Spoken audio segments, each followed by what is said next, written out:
দোষ ছিল? ও তো একটা ছোট্ট বাচ্চা, তাহলে ওর সাথে কেন এমন হলো?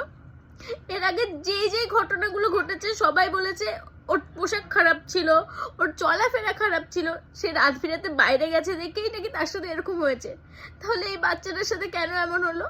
ওর তো মাত্র 13 বছর বয়স, ওর বন্ধুর জন্মদিনে গিফট নিয়ে যাচ্ছিল। তাহলে তাদের কি করে মনে হলো যে এইটুকুনি একটা বাচ্চার সাথে এরকম কিছু করা যায়? কিভাবে মনে হলো? আর কোথায় কোথায় গেলে মানে মেয়েরা সেফ থাকতে পারবে সেটা একটুখানি বলবে? আমাদের এই দেশে মেয়েরা কোনোভাবেই সেফ না।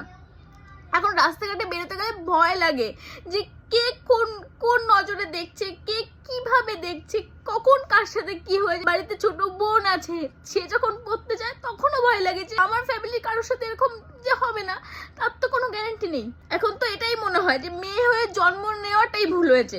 আজকে একটা ঘটনা না, আরো এরকম হাজার হাজার ঘটনা আছে যেখানে প্রত্যেকটা মেয়ে ছোট। আমি আরেকটা ঘটনাও শুনেছি, সেই মেয়েটার বয়সও 13 বছর ছিল, আর তার সাথে 30 জন মিলে এরকম একটা বাজে কাজ করেছে। তাহলে সেই জায়গায় কি দোষ দেবে?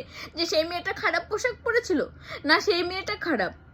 সেই জায়গাটায় কি বলবে? আর কবে মেয়েদের সেফটি আসবে সেটা একটুখানি বলতে পারবে?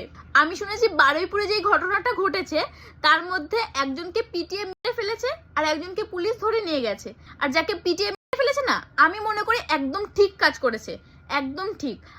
আমার মতে একটাই শাস্তি হওয়া উচিত, তাদেরকে পাবলিকের হাতে তুলে দেওয়া উচিত। যারা এরকম নোংরা কাজ করে তাদেরকে মানে পাবলিকের সকলের সামনে পিটিয়ে ফেলা উচিত, যাতে এরপর থেকে কোনো মেয়ের দিকে তাকানো মানে টাচ করা কি তাকানোর আগেও তারা 10 বার ভাবে।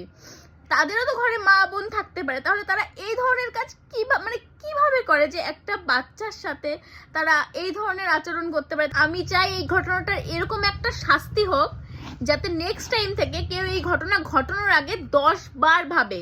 তার ভাবলে যাতে তার বুক কেঁপে ওঠে যে এরকম কিছু করলে আমার সাথে ঠিক কি হতে পারে। সবকিছু তো বদলে গেছে, আর কবে বদলাবে আমাদের এই সমাজ?